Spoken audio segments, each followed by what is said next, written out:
Thanks much for joining today's webinar. My name is Srividya Kannan and I'm the editor of Illumina. I'm also running a company called Avali Solutions, which is an IT software services company specializing in enterprise information management and based in Bangalore. I have with me today a very special guest, Vikas Kapoor, who is a Senior Vice President Finance for TataSky. Vikas will be presenting through the latter part of the presentation.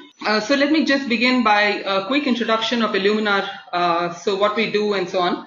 Illuminar is a digital enterprise digest, a monthly publication that essentially presents voices, trends, and thought leadership on digital transformation topics. Typically, by the end of the month, there is a publication that we come out with, and it's a pretty interesting edition. If you haven't gone through it, I would highly recommend that you could perhaps, you may want to take a look at it, as and when you're free.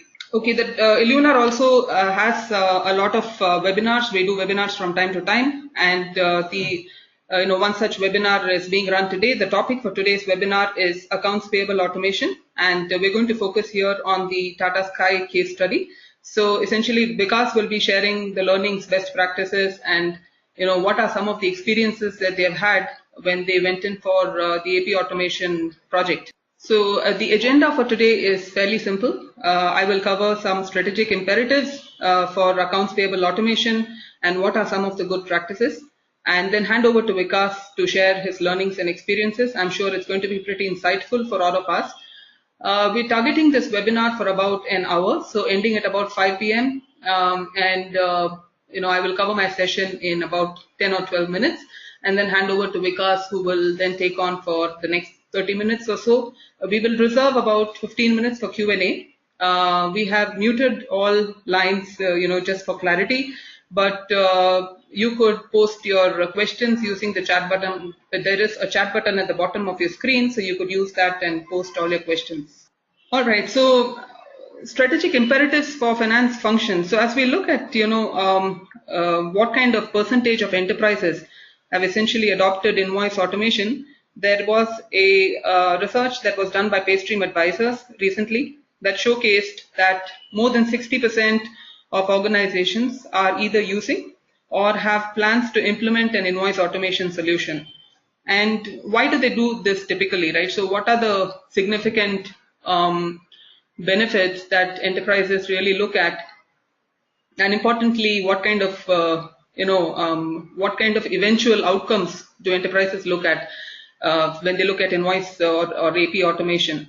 There are essentially three major items here. One is working capital management. So with a proper capture and automated workflow solution, a large volume of invoices can be entered into the AP system within hours of their receipt, and then it gets approved and processed in time for all for enterprises to essentially capture all discount opportunities. So the process gets a lot more agile with the AP automation, and that leads to a lot of improvement in supplier relationships. But importantly, I think the aspect of better payment discount and payment rebates is something that enterprises are really taking cognizance of. As a result of AP automation, what comes in next? So there is the entire process that gets automated, it gets really agile, and therefore as a next step, really what happens? I think the entire aspect of negotiating better payment discounts, ensuring that they get better payment rebates, and then there are new tools which have come in which can enable enterprises to look at dynamic discounting, sliding scale discounts, third-party financing, for instance, in order to better leverage these solutions and enable better working capital management. The second thing is supplier management. So this is a pretty interesting thing because enterprises can now leverage solutions such as, say, vendor portals or maybe even alerts, automated alerts to suppliers, informing them about the status of an invoice, where is an invoice at a particular point in time, whether it has been processed, whether it's on the verge of payment, paid out, and so on. So what happens is that it results in fully streamlining supplier communications and manages the dispute resolution process in a really fabulous way, because suppliers now get complete transparency into where that process their invoices are at a particular point in time, and the whole element of trust is, I think, it just gets built and goes to a completely new level. So supply management processes, supply management as a, as a whole gets to a completely new level with solutions like this. Also, there are some advanced solutions that essentially permit buyers to create custom business rules when an invoice is uploaded in the supplier portal. So there are, for instance, instant error notifications that can be generated in the case of mismatches, and potentially could allow even a PO flip. Okay, then the third aspect is essentially spend management, right? So as a result of automation, enterprises are now able to leverage process transparency with robust reporting and analytics tools that greatly improve their ability to audit, analyze, and improve procedures. So I think the entire aspect of the entire aspect of the reporting with respect to how many invoices have got a first pass success rate, for instance, or exception analysis reports, aging reports, productivity reports. These could become really easy with invoice AP automation solutions, and one can really know exactly where a problem lies, fix that problem in time, and even visibility to liabilities come in really early, because instead of waiting for the liability statement from the ERP, there's an early visibility to liabilities, and that just ensures that accurate accruals are then posted. Right, so the whole aspect of visibility, the whole aspect of efficiencies are actually taken to a completely new level. So let's look at the Paystream Advisors report with respect to what are the factors which are driving P2P automation.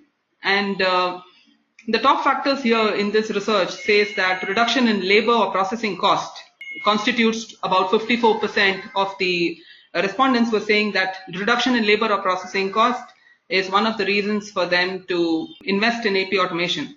Fewer lost or missing invoices, better visibility, so aspects of transparency and visibility, quicker approval cycles. 30% of the respondents were saying that they are investing in these solutions because of quicker approval cycles. So in general, cost, visibility, and cycle time, which are great concerns for many organizations, are some of the reasons why they invest in this solution. Okay, so managing working capital via early payment discounts, right? Let's just dive into this topic a little more in depth. As we've seen, it's not coming up at the top of the list, but also in the survey, it came out that there are just 16% of organizations which are saying that they always are able to capture early payment discounts. Close to 84% organizations are either stating they never capture or sometimes capture. So what are some of the leading causes of missed early payment discounts? I think 62% are saying that lengthy approval cycles. So anywhere between, the survey says anywhere between 10 to 24 days is the typical cycle time that it takes to look at an approval cycle.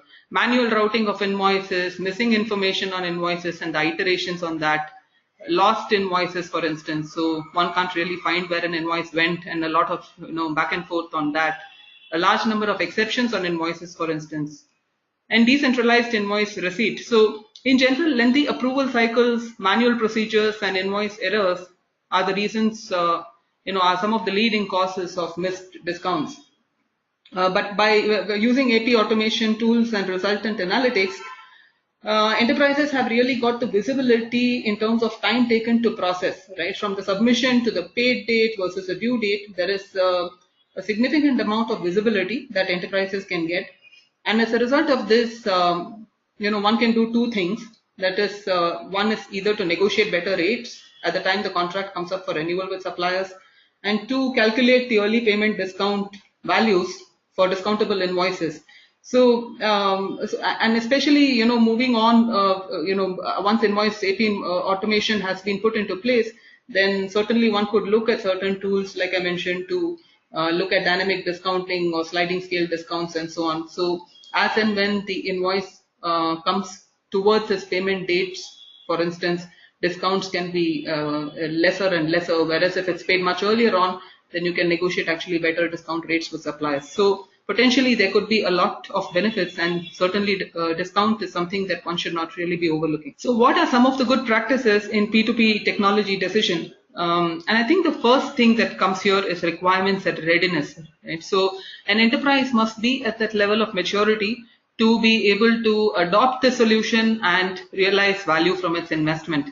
And so it is extremely important before making a decision to really analyze where one is in the scale of maturity, how many invoices are being processed per annum, what is the associated cost, where are the challenges, what are the major bottlenecks, and what really is one targeting from that investment. That analysis is extremely crucial to be able to realize value from this investment.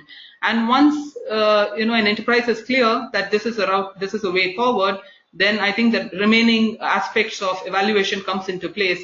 And in that, I think integration with ERP is paramount. So we would certainly, as a consulting and services organization, we would highly recommend that an enterprise should be choosing solutions that completely integrate with ERP rather than custom building that integration and causing a long cycle time for deployment.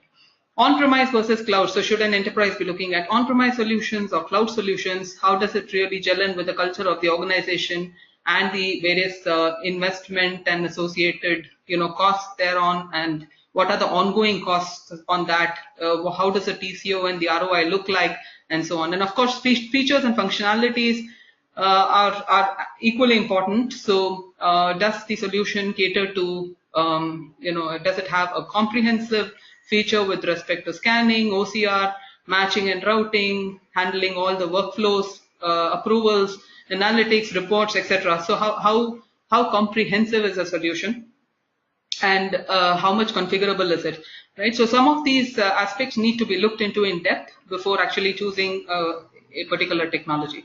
Okay, then I'm going to quickly cover this, in terms of adoption trends. So the key takeaway from the slide is that between 2015 versus 2014, there has certainly been a much larger adoption of P2P automation. So if you look at less than 5 days, for instance, it's gone up. 43% have actually invested, or 43% of enterprises are able to process in less than 5 days versus 35% in the past. If you look at 5 to 10 days, likewise, there has been an improvement. So clearly, there has been a positive trend with respect to adoption of P2P automation solutions. Okay, so this is my final slide before I hand over to Vikas.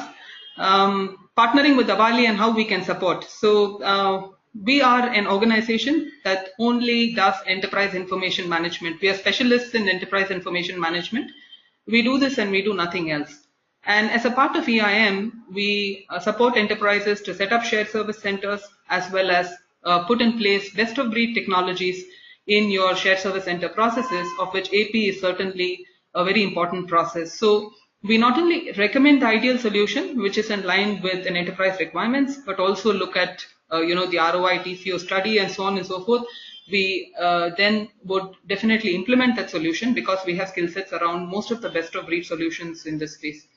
And we have done about 35 plus successful implementations in the past across various large enterprises across geographies.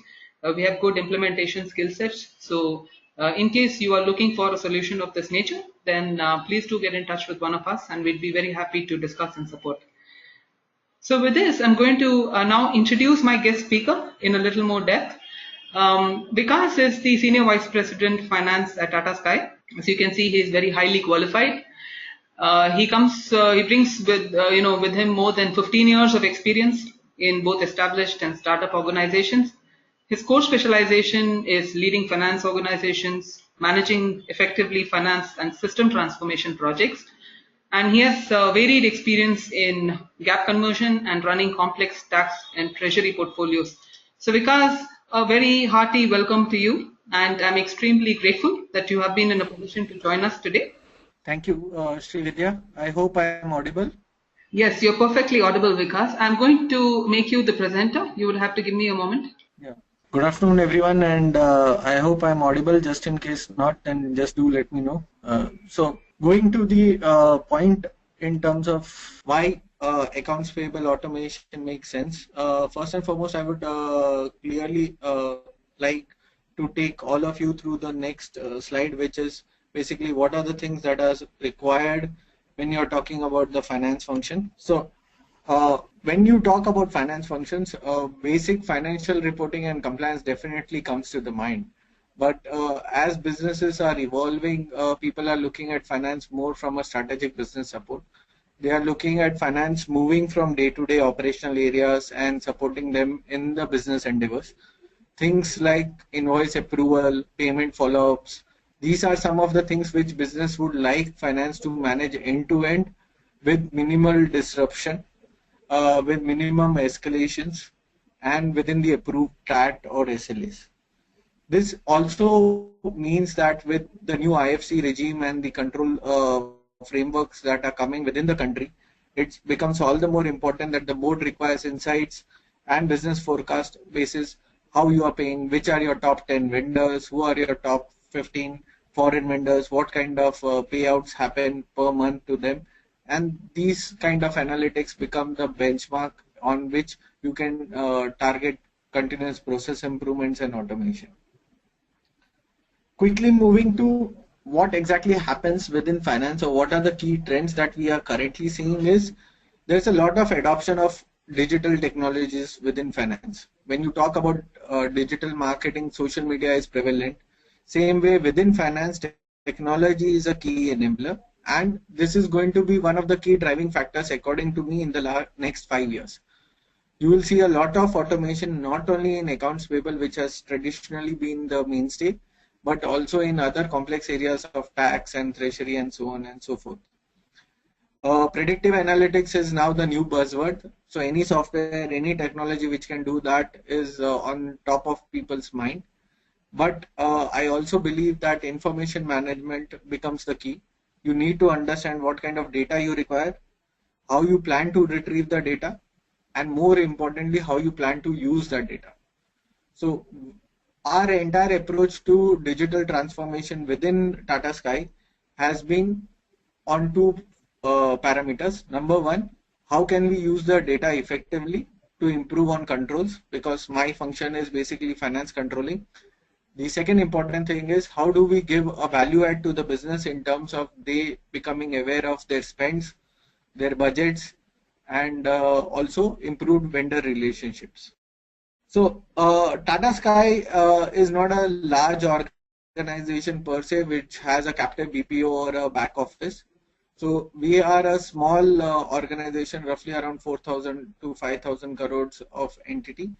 And in that basic idea was to implement a shared service model, but on an outsourced process. Basically, it means that we have our entire accounts payable outsourced to a third party location. What were the key challenges that we were facing is a couple of them. First and foremost, as Srividya mentioned in the earlier slides, a lot of invoices used to get stuck because of lengthy approval cycle, because everybody had to sign, and also it became all the more tedious as people's signature tended to vary. So there was a big catch whether it was approved genuinely, whether it was right or wrong. Because of three-way matching, it also became all the more important that we had to be doubly sure whether we were paying the right invoice, the invoice is not duplicate, and we are not making a double payment of sorts. Over and above that, there was a complete lack of visibility where exactly the invoice was. Was it with the finance department? Was it with the user department? Was it with the third-party processing outfit? All these were some of the pain areas that we were tackling with. We also had a large amount of vendor dissatisfaction in terms of their payments getting delayed. So these were some of the triggers that we said, okay, let's look at an automated vendor invoice management system. And that's wherein we partnered with Avali in implementing VIM, or as I call it, vendor invoice management. So jumping to the slide, how did we evaluate VIM? Basic idea in terms of VIM was, how do we streamline the process governance for handling the invoices? And second, is the technology comprehensive enough which can take care of the future inflows of invoices that are on the rise, as ours is a growing business?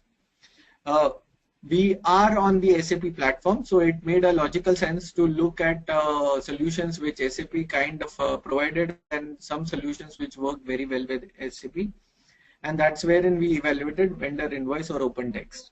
So what we have gone ahead and done is, as you can see on the slide of the solution selection, we have just created a mailbox or a mail room at a third-party location. So all our vendors dispatch their invoices, the hard copy or the soft copy, on a designated email ID or an address, a physical address.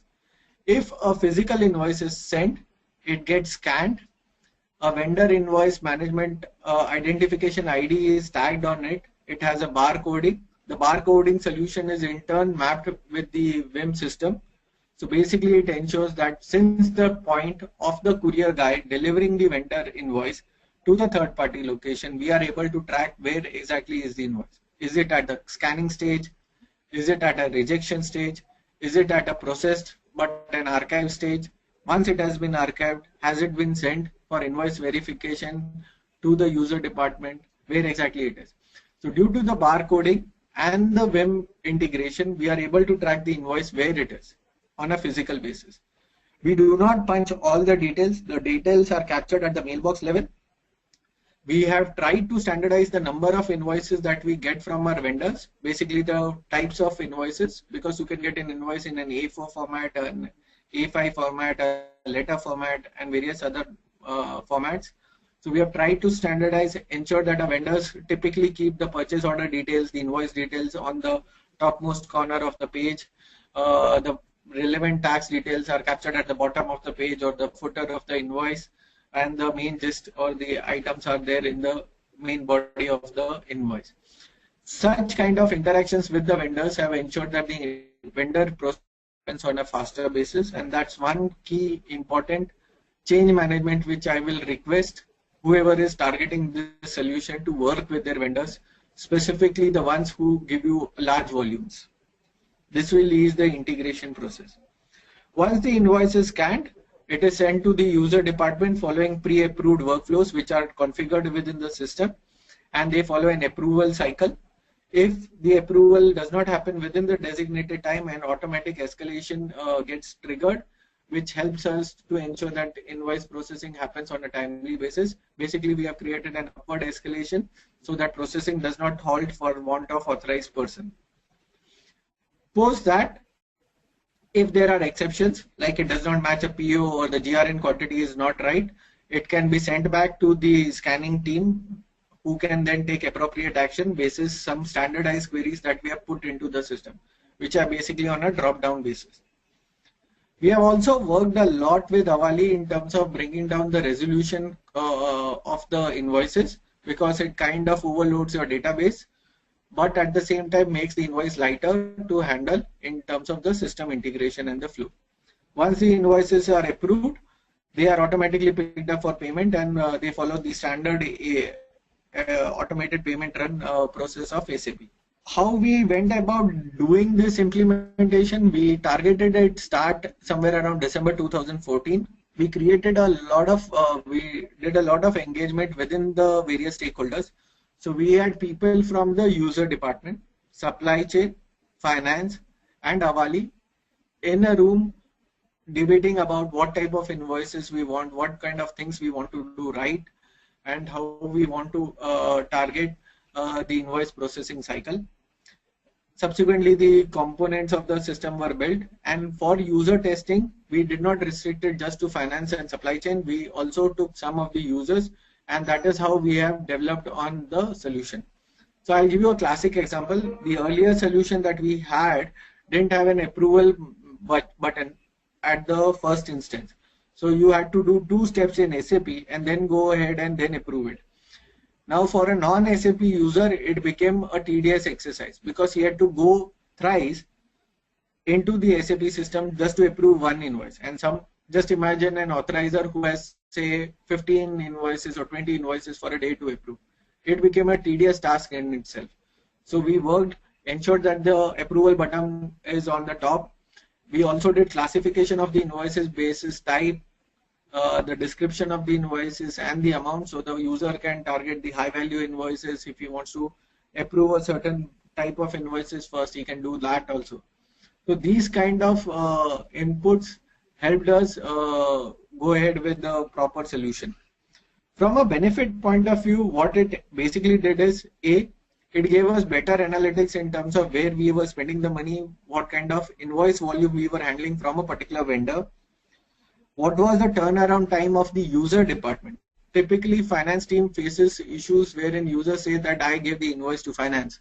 But because of our barcoding system integrated with vendor invoice management, we are able to track and give the status of the invoice within less than 5 minutes to a user department that here exactly is the invoice. It is pending in a particular user person's inbox for clearance.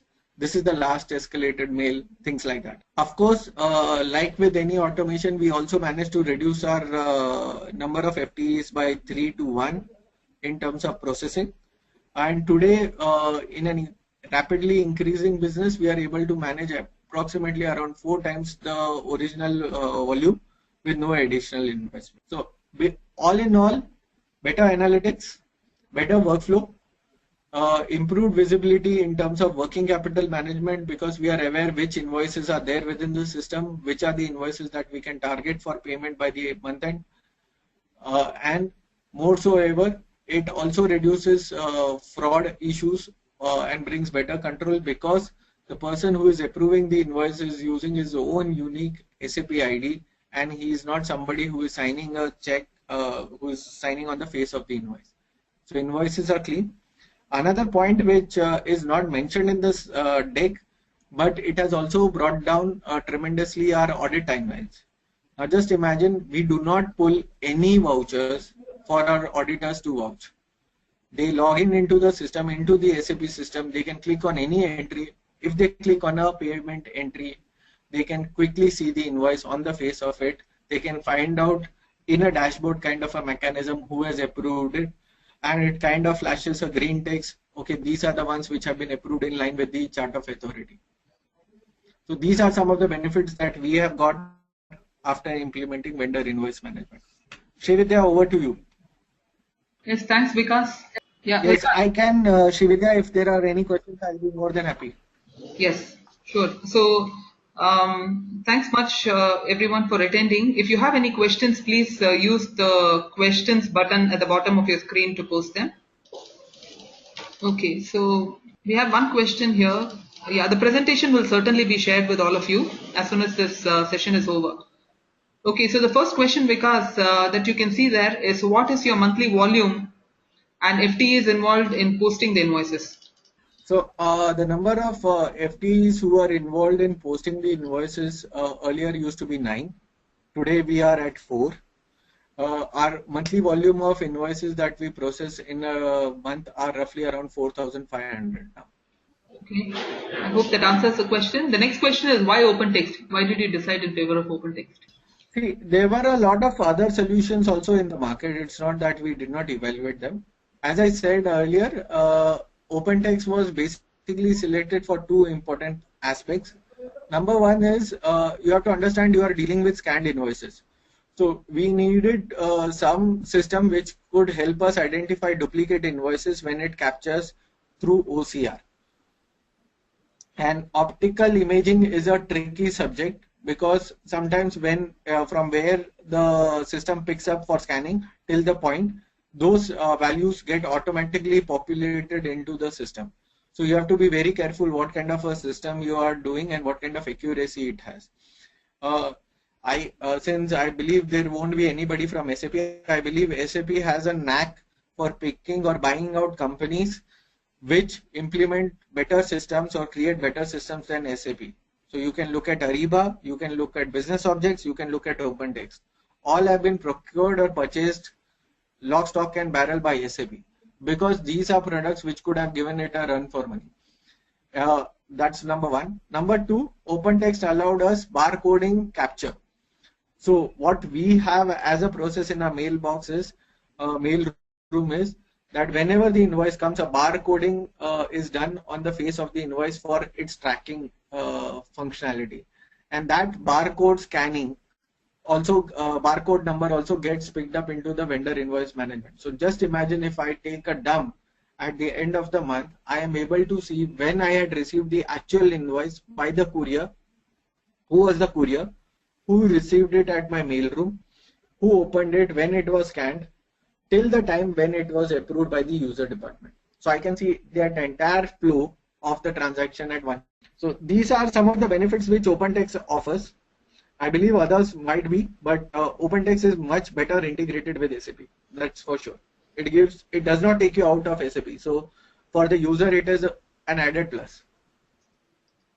Okay, because the next question is what are some of the implementation glitches that you faced? See, there were three, and I can tell them seriously. First and foremost, what we did wrong was that we did not think about the resolution of the invoices that we wanted. Now, if you have manual invoices, your resolution needs to be higher. One thing which becomes critical is as you start doing higher resolution scanning, the space in your server starts getting blocked, and it is unproductive space. Plus, your broadband gets choked up. So those two things have to be taken care of. The other important thing which we did wrong was we engaged with the top 50 vendors, but we found out subsequently that there are still some 20, 30 odd vendors who send a sizable volume, maybe not huge, but sizable volume month on month, and they did not make the changes in their invoice format for us.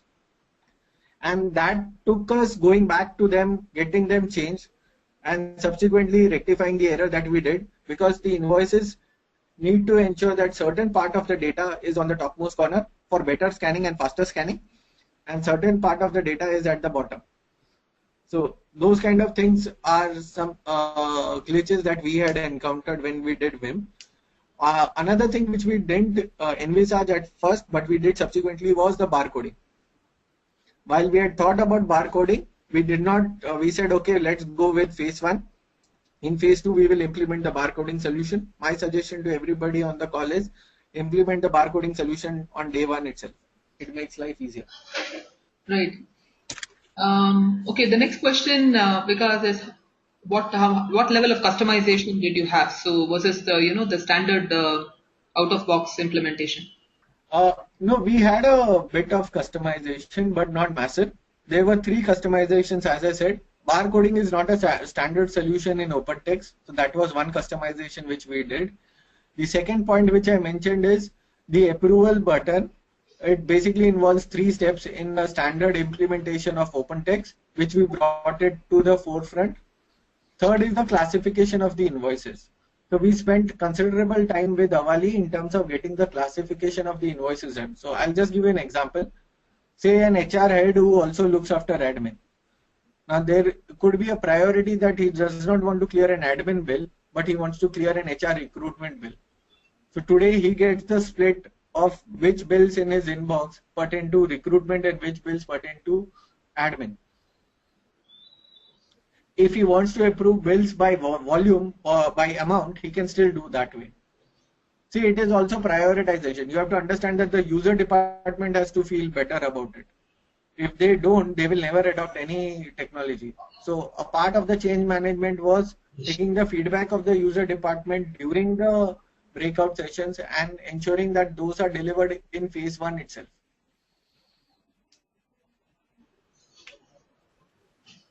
Okay, so the next question here is how did you handle transporter payments? Wherein LR has to be checked. Transporter acknowledged or not. LR acknowledged. Correct. Yes. In the case of transporter payment, actually, we have a slightly different situation. We have large amount of transporter bills, but we have also implemented SAP's transport module.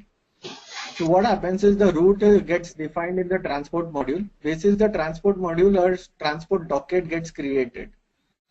So when the invoice comes, the invoice gets scanned. Instead of the barcoding, the transport docket number becomes a tracking document because the transporter invoice is approved in the transportation module, and subsequently it comes into SAP. So what it basically does is the approval workflow does not happen in vendor invoice management. It happens in transport module, but the approval data or the background is captured in vendor invoice management. So from a dashboard perspective, I am able to see and process the payment in vendor invoice, but the approval mechanism happens in the backend,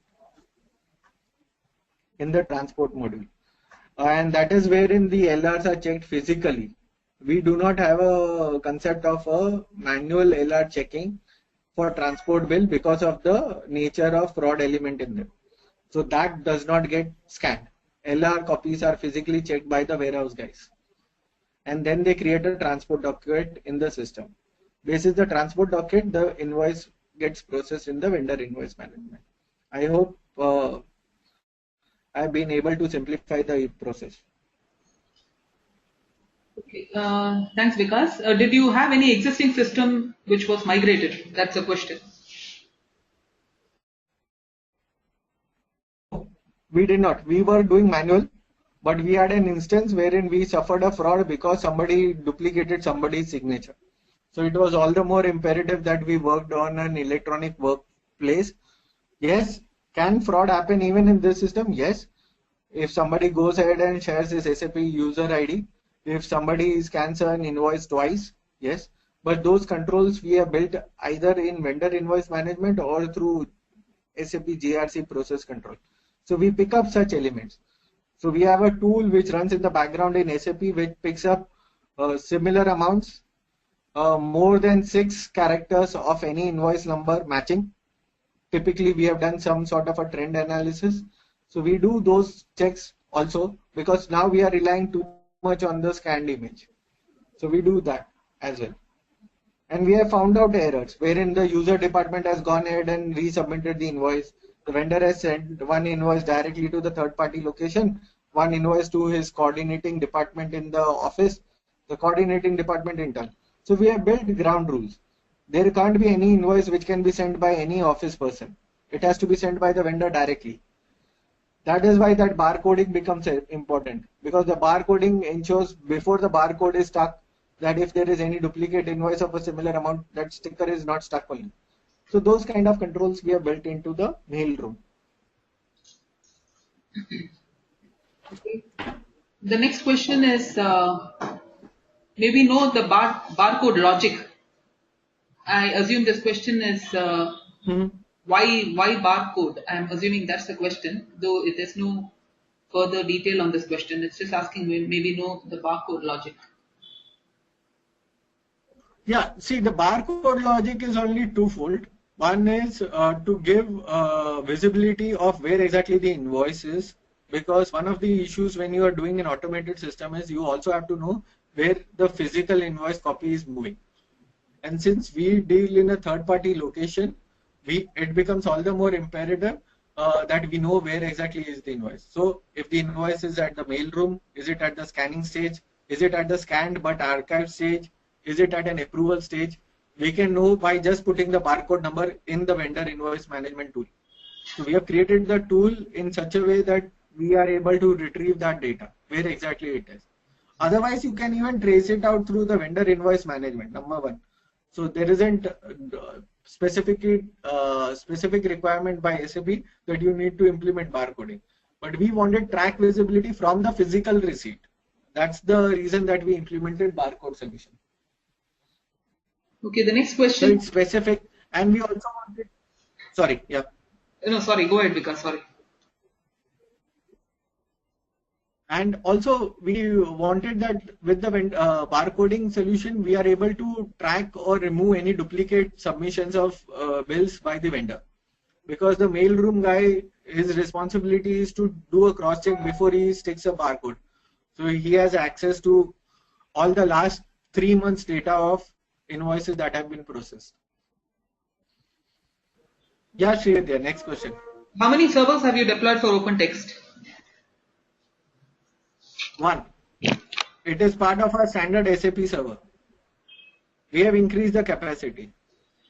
Yes, I can just wherein for the additional archive server and the ICC component, we have to deploy 2 more production servers. So there will be 2 production server as separate to your SAP server. Yeah, that's how the normal deployment happens. We'll go to the next question, which is what are the key analytics you are in a position to obtain from Vim? We are able to identify or get analytics in terms of vendor-wise breakup of the invoices submitted, value-wise, number one. We are able to do analytics in terms of open invoices which are pending approval for month-end provisioning and consideration whether the activity has happened or not. We are also able to find out which invoices are getting paid prior to time, on time. So we are able to monitor all our SLAs because we treat internally finance in TataSky as a service department. So we are measured on our TAT and SLA matrices. Over and above that, we have matrices on duplicate invoices which have been identified due to the scanning process. We have matrices in terms of what is the stage or what is the frequency and when do we receive invoices in a particular period at the third party location. So an interesting thing which we found out is typically the invoices are submitted in the period from 11th to the 17th of the month, whereas the invoice is typically due for payment at the month end. So we are technically getting only 10 days of lead time for payment. So we have worked with those vendors in terms of pushing back those invoices, ensuring they get submitted at the month end and things like that. So those kind of things do get captured. Okay. The next question is, what's the split between material and service invoices? Actually, our material invoices are fairly limited because ours is not a manufacturing organization. We are basically importers of the set-top box and the dish and the other material. But from a split perspective, I would say 40-60. 40 would be material, 60 would be this. But in my view, material or service invoices hardly has any impact on BIM because both require a goods receipt entry or a service entry in SAP. So from a process point of view, it does not change the thing anyhow. But our mix is 40-60. 40 for material. Okay. Just a moment. I'm just scrolling down to the next set of questions. There are lots of questions, in fact. And I'm not sure we can do justice to all the questions, but I certainly appreciate our audience and the enthusiasm. What we're going to do is, in case we are not able to answer the question in this call, we will ensure that we summarize the list of questions and post answers for those that are not answered during this call.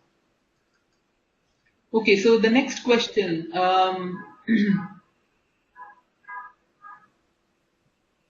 Do you have any tax complications with respect to applicability of various tax laws?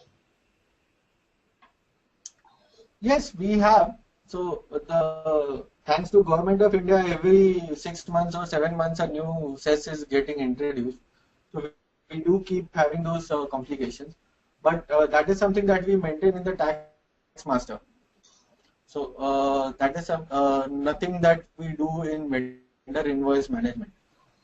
Because in vendor invoice management, as I said, the body of the text captures the entire cost. And most of the cesses are available to you as well as this. Plus, you have to understand vendor invoice management allows you a manual override. So we do track any manual override that has happened basis the scan. So yes, there are complications, but you can manage them easily. Okay, the next question is, are you using TBSS system, TBSS team for processing these invoices from Tata Group? No. Okay, the next. Theirs is a separate and they are related party. We do not use related party for processing. Okay. Do you observe increase in SAP user license cost after migration to OpenText? No, we did not have increase in migration cost because we did a deal with SAP on the number of invoices. And parallelly, we are working with SAP in terms of reducing with our vendors to reduce the number of invoices. So just to give you an example, somebody like a stationery supplier, we ensure he submits one invoice for the entire damn month, irrespective of the number of goods that he has dispatched. Same is the case with taxi operators or tour operators. So it is up to you how you manage the change. So we have negotiated with SAP on the basis of number of invoices. We are mindful of that. It is still a sizable number, 10,000 invoices per month, and we can never touch that volume because we ensure that we bring down vendors who are touching more than 5 invoices in a month. So all vendors who have more than 5 invoices are brought down to 1 or 2, depending on their cycle. And that's the change management that you will have to work with your vendors. Okay, the next question, Vikas, is how cost effective is it to implement the solution? It makes sense in the sense, in the long run, it gives you better analytics. Of course, there is a slight reduction in the FTEs. You will have to dramatically change the way you work if you are on a manual processing of invoices. People need to get adjusted to seeing an invoice pop up the first time on their SAP screen rather than anything else.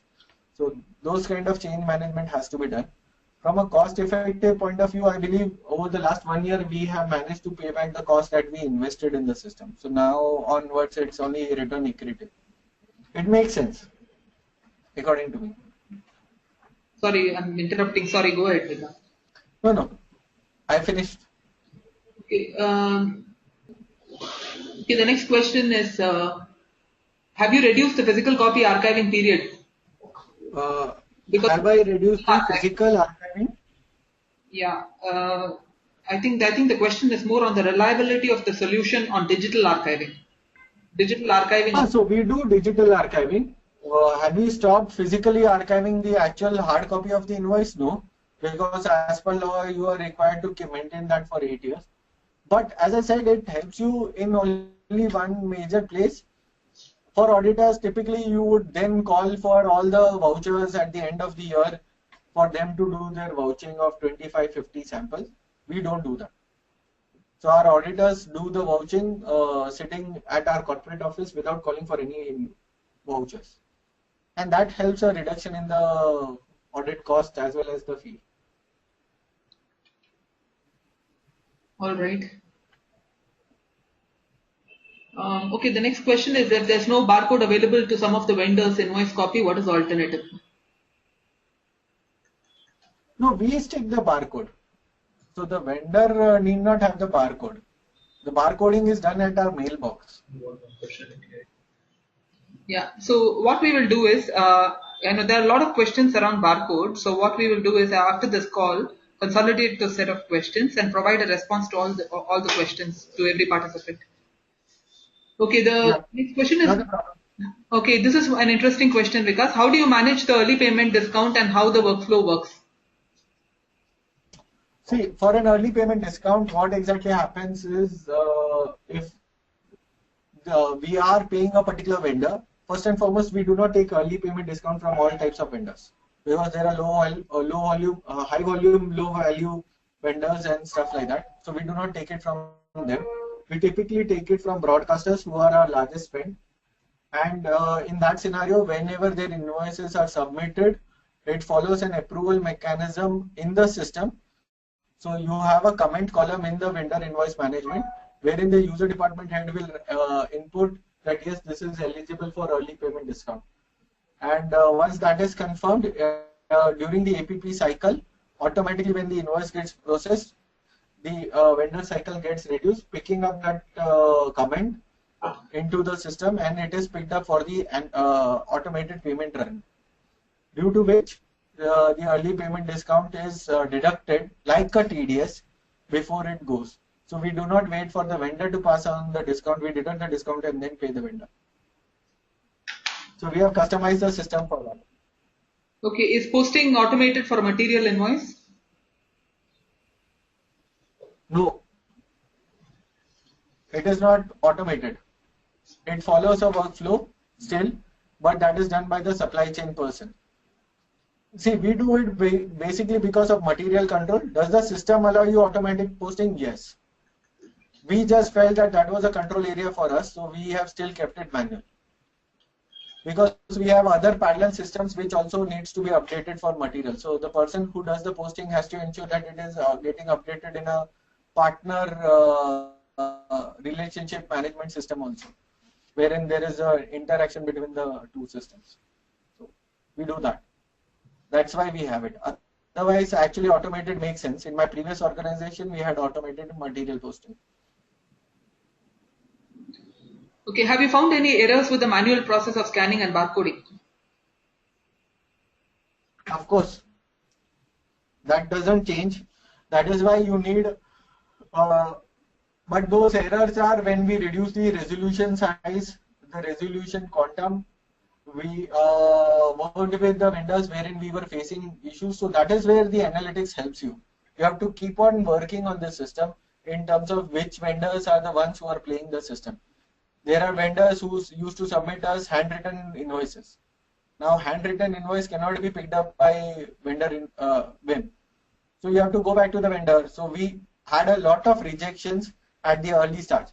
So any invoice which is submitted which does not have the basic 3 or 4 checks is rejected outright. It is not even scanned. We do not put garbage into our system just to appease the vendor.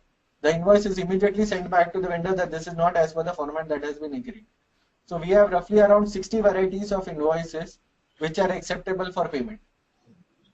60 types of invoices. WIM gives you more. We have restricted ourselves to 60 variety. And that is a discipline that you will have to maintain at the mailbox. Otherwise, there is no utility. Okay, invoice verification will be as per existing through MRO. That's a question. Through Miro, sorry. Yeah. Yes. Yeah, Myro. Yes. Answer is yes. Okay, how the non-PO invoices are handled? We do not have non-PO invoices.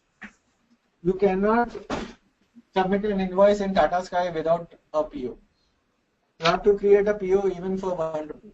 There is no one-time vendor also in our system. Okay, what is the rejection? So, see, that is some of the disciplines that you have to implement.